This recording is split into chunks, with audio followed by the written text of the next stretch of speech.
down, and don't try to give us the big picture all at once. Just give it to us a sentence at a time. So I came back to where? My studio, my office, my home. I came back to my home, and it was robbed. and I went into where?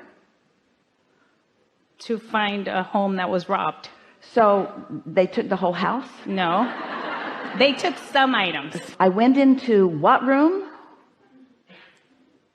The living room. The minute I walked in the door, I saw I'd been robbed. And they had taken the VCR and some appliances, electronics. Now, just stay with us. You're going to like this. That's a step one moment. That's big time contrast. The question is, how stable are you when you walk in? Now, nobody's going to like that. Nobody's going to like that. But I walked in and things were missing. And every single one of them was really important to me. Not really. But I felt the violation. I think it's... Don't take it further. I've felt violation now. How far will that go, and how much would that stir up? But let's just live in the moment. Let's live in the moment, and let's live in this moment and change the past. Okay, I so want that. Because if you live in a moment and you don't change the past, then you keep getting robbed. But if you live in a moment and you change the past by your new attention to what happened, if you shift energy this time, then it changes things. Does that make sense to you? So they took the television. They took... Do you watch the television? No. And I didn't want no TVs in my house. Oh. So someone answered my prayer and removed from me something that didn't belong. Was that a violation or a productive co-creation? We're not making fun. Well, I think that at first I thought, okay, maybe because, you know, it was the first time. I thought, I live in a beach community and thought. Don't clutter this up with words, with stuff. So I'm trying to understand, because in my mind, I'm trying to understand. I'm always open. You cannot understand why you're talking. Okay. Because what you're projecting is, I don't understand, I don't understand, I don't understand, I don't understand, I don't understand. Can you hear that? It's a sort of thing, arguing for your limitations. But we made a little headway there for a minute. Did you feel it? So what else did they take? The first time, because I've had 4. This last time, they took everything, just trying even underwears and bras. They took everything, like literally bras, underwears, all my personal, my jewelry, all my jewelry. I had already made up all the 3 years. Where are you right now? In a different place. Where are you right now? In other words, we get what you're saying and you're telling us what happened, but where are you vibrationally right now? Are you soothing it? Are you changing the past? Or are you compounding the past and dragging it forward with every word you speak? I'm grateful where I'm at now. No, you're not. No, you're not. With these words, you are compounding. In other words, you really got animated there. Your voice got louder. Your voice got stronger. The words came easier because you've been practicing them longer. They took every single thing I've got. They took the bras and anger. Momentum is what we want to draw your attention to. And so we're not asking you to be delighted that you were robbed, but we are asking you to look at it with a little different vantage point, because as long as you continue to feel violated, that's who robbers pick on. Robbers match people who feel vulnerable. It's a law of the universe. When you feel vulnerable, you send out a radar that says, pick me, pick me, pick me, pick me. We're not kidding you. So you got to change the vibrational frequency of it. And maybe it's a lot to do with the love. Oh. Because I feel that way. Like, I feel that sometimes I get taken advantage because they see that I'm so loving and giving. And I think my home, I had always created, because we healed our hearts in our home, my home. We've come full circle in all of this, because this is the thing that is stuck in your vibrational craw. This is the thing that isn't working for you. This is the flawed premise, and it's all right. And we understand how you got there. And we're so happy that we're here together, because you're going to have a different experience with this conversation that is coming next. And this is going to shift for you forevermore. So this now makes sense what the thing about the love was, because the misconstrued flawed premise that you've got going is, I'm so nice, people take advantage of me, but I can't be hard because I'm naturally nice.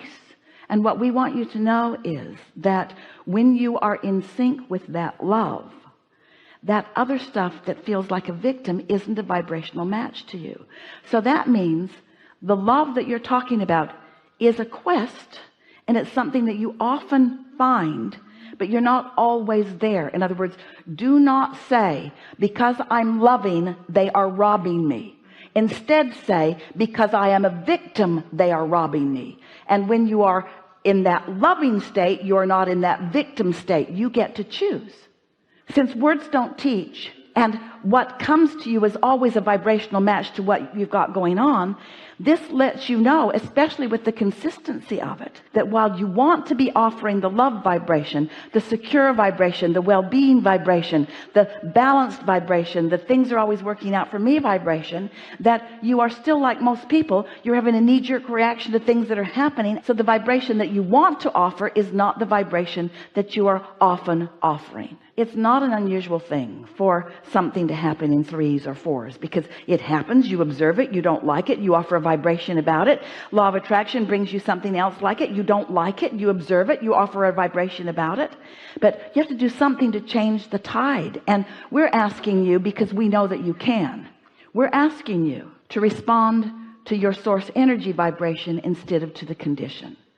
These conditions that you are responding to, almost everybody on the planet would have the same reaction you are, but you are a master who doesn't respond to conditions. You've got something else going on. You know how to tap into something else. And when you tap into something else and you're securely there, then you come to us and you say, Abraham, this wonderful thing happened, not once, not twice, not 3 times, but 4 times and 5 times and 6 times. What comes to you is a vibrational match to what you're offering vibrationally. You're like a lot of people. You got some of a lot of things going on, and some of it isn't wanted. Helpful? Yes, very. That's straight talk from source. Thank you. Thank you. Thank you. Thank you. Just be easy about it. Play down your enthusiasm to defend and justify and explain things that aren't the way you want them to be, and play up your skill and tendency to say it the way you want it to be. Esther discovered something just in the last few days that thrilled her. She discovered that when she was having a conversation with someone on the telephone that went really, really fast, that when they began arguing for their limitations, they were too much for her and they overwhelmed her, and she lost her connection and had nothing to give them. And then she just felt frustration and she scolded them instead. And then an idea came to her. Let's have this conversation by text. Let's not say it. Let's text it. So some words came onto her computer, and she relaxed, got us, and we answered. And then more words came back, but they were softer this time. And then we answered. And then more words came back, and we answered. And in about a 10-minute texting conversation, everything was resolved.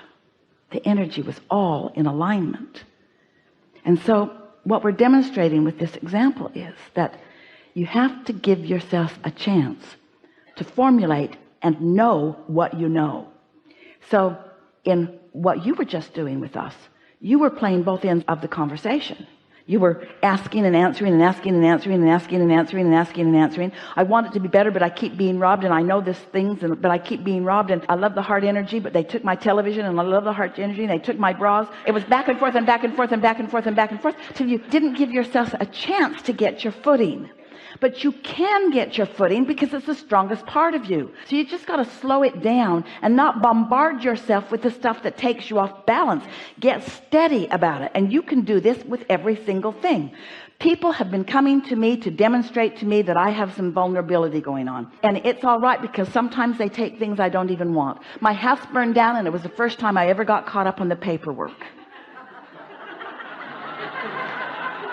We're just trying to lighten the mood here a little bit. you do place both parts with yourself, because you are often connected to source energy, and what comes through you is pure positive energy. But then you challenge that. And why do you think you do that? Why do you think that while you're capable of alignment and you do it often, why do you think that sometimes you do the other? I doubt myself.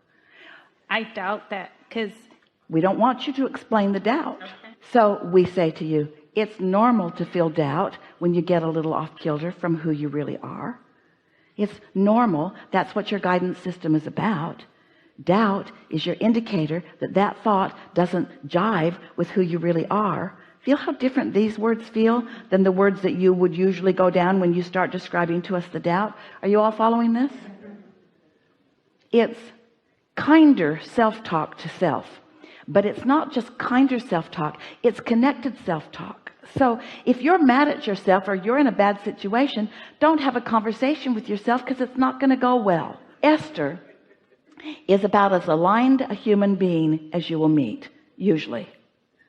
And she is overwhelmed on the telephone with someone she loves who cannot hear her. So don't ask yourself to always be ready to take the hair-blowing experience that life is bringing to you. Sometimes you just can't, but you can back up from it. You can give yourself another opportunity. You can wake up in the morning and feel better, or you can slow it down and have a slower conversation. Have you been watching us all day here today? That's what we've been wanting to do. Let's slow this down, because most of you don't mean to, but you want to argue for your limitations because you really want to state your cause for the trouble you're in, because down deep you know you shouldn't be in this trouble. You know that things should be going better for you, and you're just mad at yourself that they aren't, and you're just kind of a confession that you're throwing out here. And there's nothing that is more detrimental to your well-being in any given moment than being hard on yourself, because your inner being won't be hard on you, not ever. Your inner being will always give you the benefit of the doubt, and if you will listen for that benefit of the doubt, you will shore up your vibration, and then the evidence will play out in what you want to call real life experience. You see, helpful, we know. Very, very helpful, very we know. Really good time for a segment of refreshment.